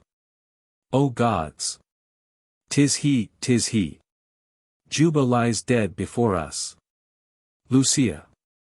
Now, Marcia, now, call up to thy assistance thy wonted strength and constancy of mind. Thou canst not put it to a greater trial. Marcia. Lucia, look there, and wonder at my patience. Have I not cause to rave, and beat my breast? To rend my heart with grief, and run distracted? Lucia. What can I think, or say, to give thee comfort? Marcia. Talk not of comfort, 'tis for lighter ills. Behold a sight that strikes all comfort dead. Enter Juba, listening. I will indulge my sorrows, and give way to all the pangs and fury of despair. That man, that best of men, deserved it from me. Jub. What do I hear? And was the false Sempronius that best of men? Oh, had I fallen like him, and could have been thus mourned, I had been happy. Marcia. 'Tis not in fate to ease my tortured breast. Oh, he was all made up of love and charms.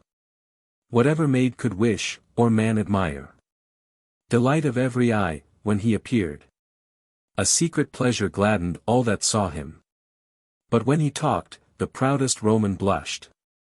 To hear his virtues, and old age grew wise. Oh, Juba! Juba! Jub! What means that voice? Did she not call on Juba? Marcia. Why do I think on what he was? He's dead. He's dead, and never knew how much I loved him. Lucia, who knows but his poor, bleeding heart? Amidst its agonies, remembered Marcia. And the last words he uttered called me cruel. Alas! He knew not, hapless youth, he knew not. Marcia's whole soul was full of love and Juba. Jub. Where am I? Do I live? Or am indeed? What Marcia thinks? All is Elysium round me. Marcia. Ye dear remains of the most loved of men. Nor modesty nor virtue here forbid a last embrace, while thus. Jub. See, Marcia, see, throwing himself before her. The happy Juba lives. He lives to catch that dear embrace, and to return it too, with mutual warmth, and eagerness of love. Marcia. With pleasure and amaze I stand transported. If thou art Juba, who lies there? Jub. A wretch. Disguised like Juba on a cursed design. I could not bear to leave thee in the neighborhood of death, but flew, in all the haste of love, to find thee. I found thee weeping, and confess this once. I am rapt with joy, to see my Marcia's tears. Marcia. I've been surprised in an unguarded hour, but must not go back. The love, that lay half smothered in my breast, has broke through all its weak restraints, and burns in its full luster. I cannot, if I would, conceal it from thee. Jub. My joy, my best beloved, my only wish. How shall I speak the transport of my soul? Marcia. Lucia, thy arm. Lead to my apartment. Oh, Prince. I blush to think what I have said. But fate has wrested the confession from me. Go on, and prosper in the paths of honor. Thy virtue will excuse my passion for thee, and make the gods propitious to our love. Exeunt Marcia and Lucia. Jub. I am so blessed, I fear 'tis all a dream. Fortune, thou now hast made amends for all thy past unkindness, I absolve my stars. What though Numidia add her conquered towns and provinces to swell the victor's triumph? Juba will never at his fate repine. Let Caesar have the world, if Marcia's mine. Exit. Scene 2. The street. A march at a distance. Enter Cato and Lucius. Luke. I stand astonished. What, the bold Sempronius? That still broke foremost through the crowd of patriots, as with a hurricane of zeal transported, and virtuous even to madness. Cato. Trust me, Lucius. Our civil discords have produced such crimes. Such monstrous crimes, I am surprised at nothing. O Lucius, I am sick of this bad world. The daylight and the sun grow painful to me. Enter Porcius. But see, where Porcius comes, what means this haste? Why are thy looks thus changed? Poor. My heart is grieved. I bring such news as will afflict my father. Cato. Has Caesar shed more Roman blood? Poor. Not so. The traitor Syphax, as within the square he exercised his troops, the signal given, flew off at once with his Numidian horse to the south gate, where Marcus holds the watch. I saw, and called to stop him, but in vain. He tossed his arm aloft, and proudly told me he would not stay, and perish, like Sempronius. Cato. Perfidious man. But haste, my son, and see. Thy brother Marcus acts a Roman's part. Exit Porcius. Lucius, the torrent bears too hard upon me. Justice gives way to force, the conquered world is Caesar's. Cato has no business in it. Luke. While pride, oppression, and injustice reign, the world will still demand her Cato's presence. In pity to mankind submit to Caesar, and reconcile thy mighty soul to life. Cato. Would Lucius have me live to swell the number of Caesar's slaves, or by a base submission give up the cause of Rome, and own a tyrant? Luke. The victor never will impose on Cato ungenerous terms. His enemies confess the virtues of humanity are Caesar's. Cato. Curse on his virtues. They've undone his country. Such popular humanity is treason. But see young Juba. The good youth appears.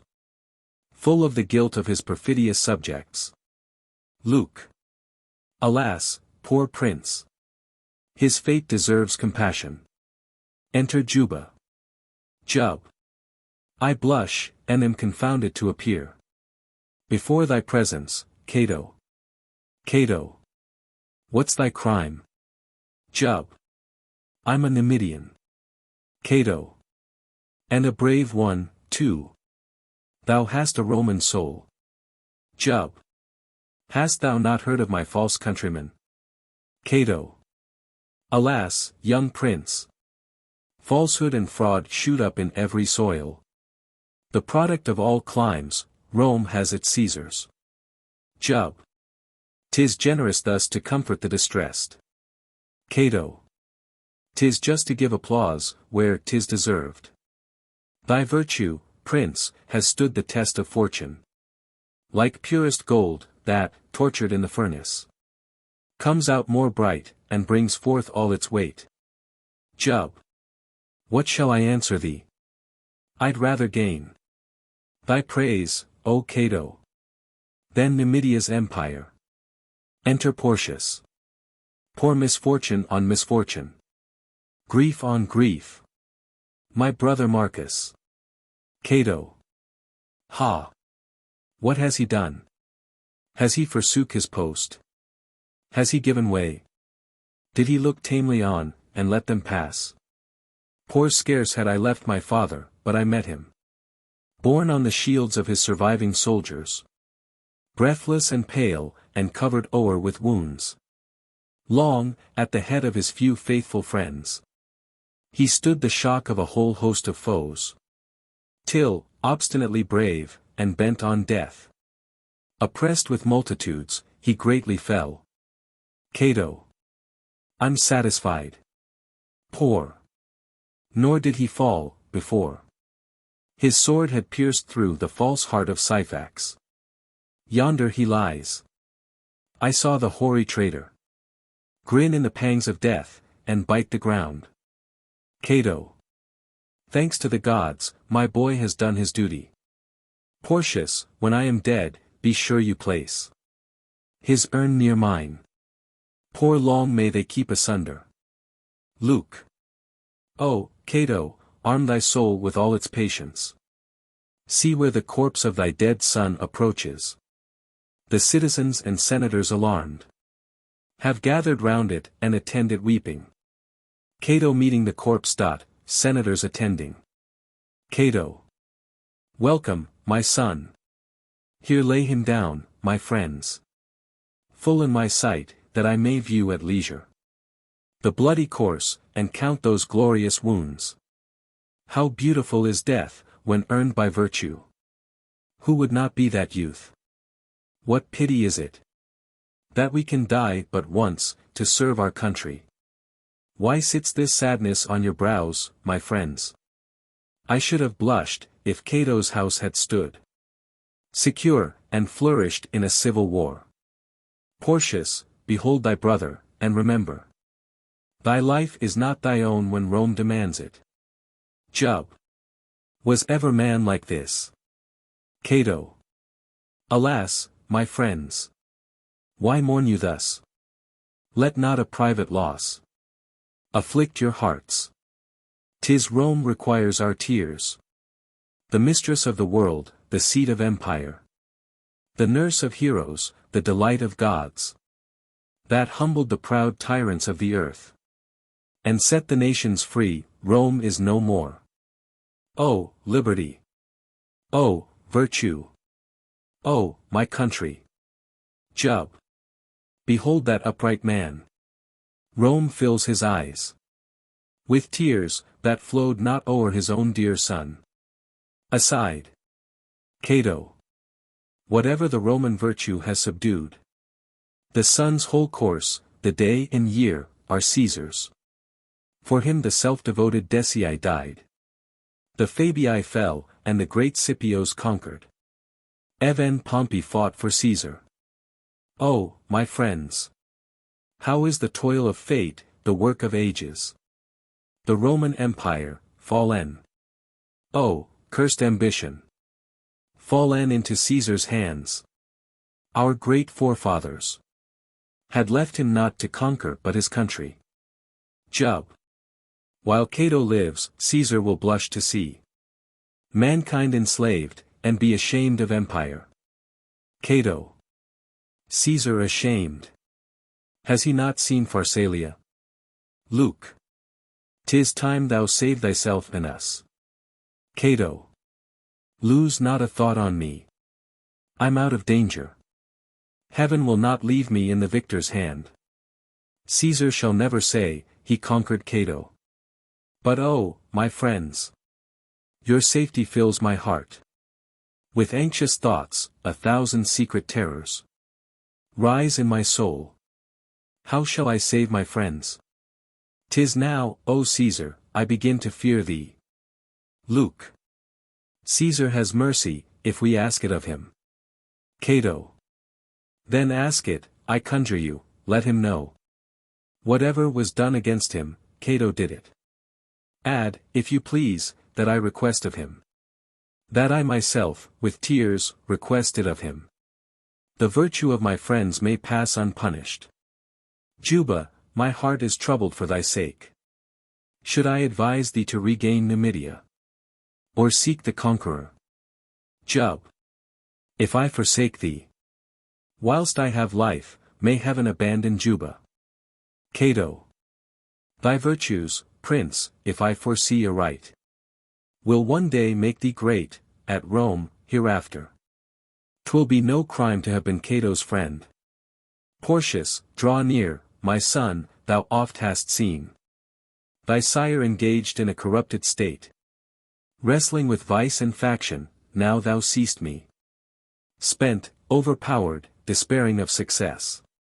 Let me advise thee to retreat betimes to thy paternal seat, the Sabine field, where the great censor toiled with his own hands, and all our frugal ancestors were blessed in humble virtues, and a rural life.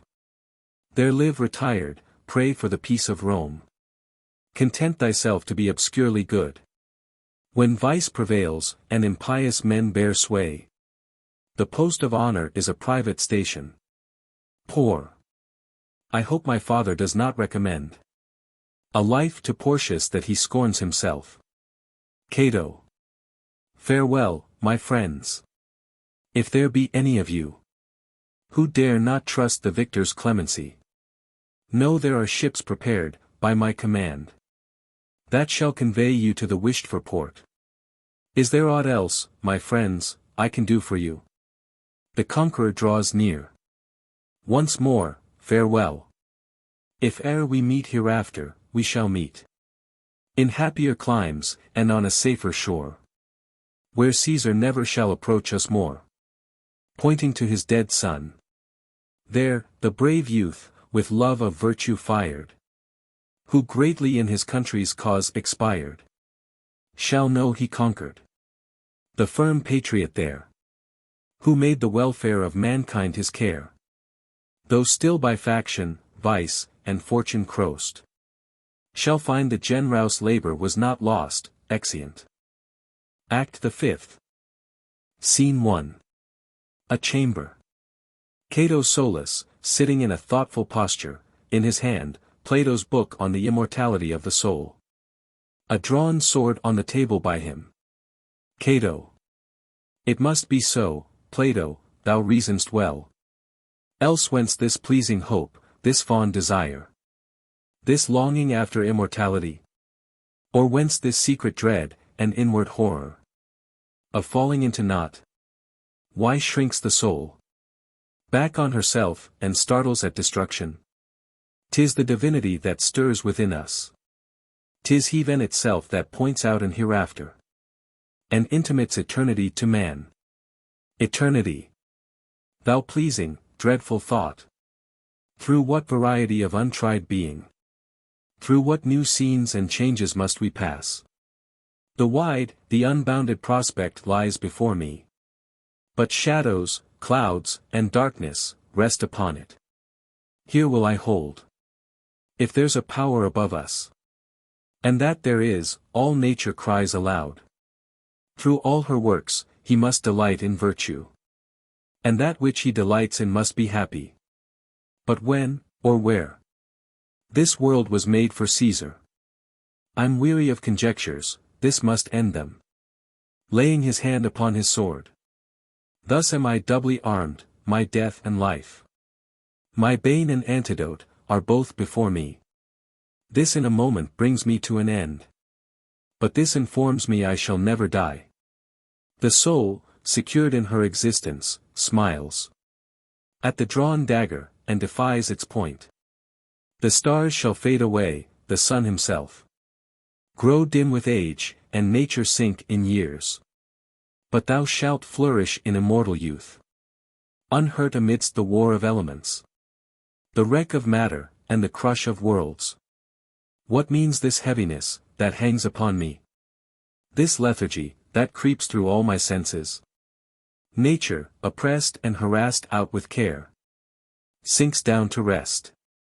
This once I'll favor her, that my awakened soul may take her flight, renewed in all her strength, and fresh with life. An offering lit for heaven. Let guilt or fear disturb man's rest, Cato knows neither of them. Indifferent in his choice to sleep or die. Enter Porcius. But, ha! Who's this? My son. Why this intrusion? Were not my orders that I would be private? Why am I disobeyed? Poor alas, my father! What means this sword, this instrument of death? Let me convey it hence. Cato. Rash youth, forbear. Poor. Oh, let the prayers, entreaties of your friends, their tears, their common danger, wrest it from you. Cato. Wouldst thou betray me? Wouldst thou give me up, a slave, a captive, into Caesar's hands? Retire, and learn obedience to a father. Or no, young man. Poor, look not thus sternly on me. You know, I'd rather die than disobey you. Cato. 'Tis well. Again I'm master of myself. Now, Caesar, let thy troops beset our gates, and bar each avenue, thy gathering fleets. O'erspread the sea, and stop up every port. Cato shall open to himself a passage, and mock thy hopes. Poor. Oh, sir! Forgive your son, whose grief hangs heavy on him. Oh, my father! How am I sure it is not the last time I e'er shall call you so? Be not displeased. Oh, be not angry with me whilst I weep. And, in the anguish of my heart, beseech you to quit the dreadful purpose of your soul. Cato. Thou hast been ever good and dutiful. Embracing him. Weep not, my son, all will be well again. The righteous gods, whom I have sought to please, will succor Cato, and preserve his children. Poor. Your words give comfort to my drooping heart. Cato. Porcius, thou mayst rely upon my conduct. Thy father will not act what misbecomes him. But go, my son, and see if aught be wanting among thy father's friends, see them embarked, and tell me if the winds and seas befriend them. My soul is quite weighed down with care, and asks the soft refreshment of a moment's sleep. Poor. My thoughts are more at ease, my heart revives. Exit Cato. Enter Marcia. Oh, Marcia! Oh, my sister, still there's hope. Our Father will not cast away a life so needful to us all, and to his country. He is retired to rest, and seems to cherish thoughts full of peace. He has dispatched me hence with orders that bespeak a mind composed and studious for the safety of his friends. Marcia, take care, that none disturb his slumbers. Exit. Marcia. Oh, ye immortal powers, that guard the just, watch round his couch, and soften his repose. Banish his sorrows, and become his soul with easy dreams, remember all his virtues. And show mankind that goodness is your care. Enter Lucia. Lucia.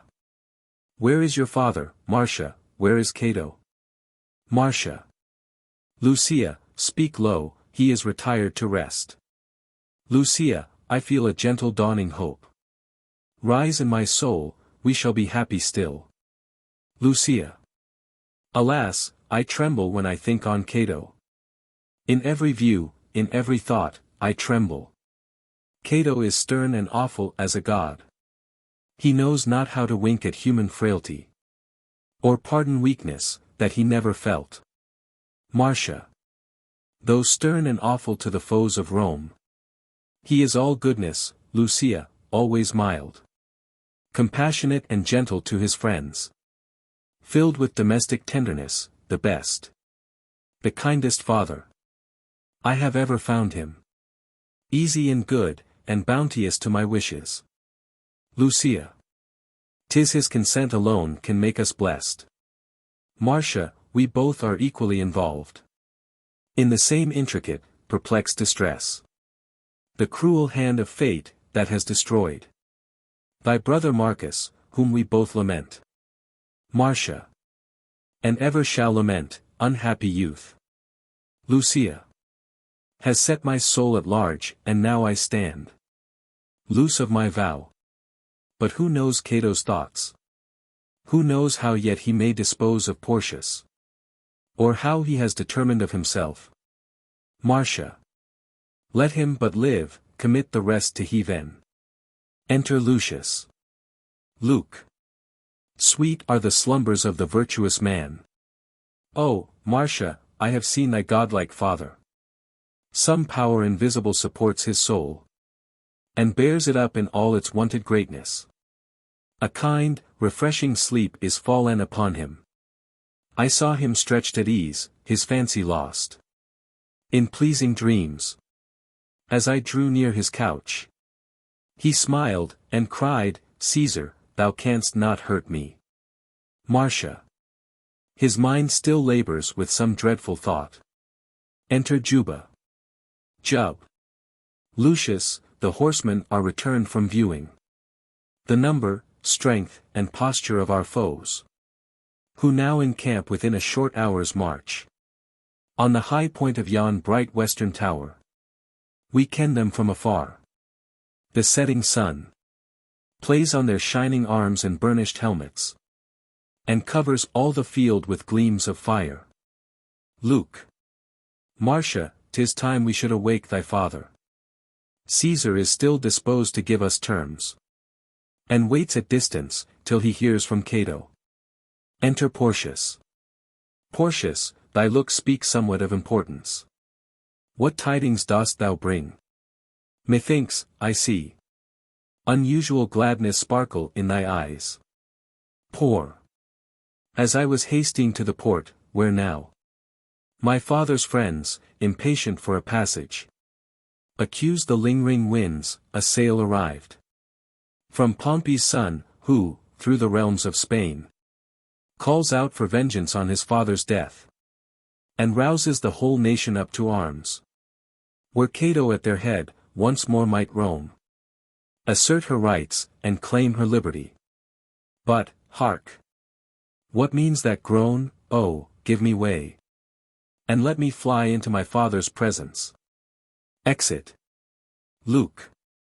Cato, amidst his slumbers, thinks on Rome, and, in the wild disorder of his soul, mourns o'er his country. Ha! A second groan. Heaven guard us all. Marcia. Alas, 'tis not the voice of one who sleeps. 'Tis agonizing pain. 'Tis death is in that sound. Enter Porcius. Poor. Oh, sight of woe. Oh, Marcia, what we feared is come to pass. Cato has fallen upon his sword. Luke. Oh, Porcius. Hide all the horrors of thy mournful tale, and let me guess the rest. Poor. I've raised him up, and placed him in his chair, where pale and faint he gasps for breath, and, as his life flows from him, demands to see his friends. His servants weeping, obsequious to his order, bear him hither. Marcia. Oh, heave in. Assist me in this dreadful hour, to pay the last sad duties to my father. Cato brought on, in a chair. Cato. Here set me down. Porcius, come near me, are my friends embarked? Can anything be thought of for their service? Whilst I yet live, let me not live in vain. Oh, Lucius, art thou here?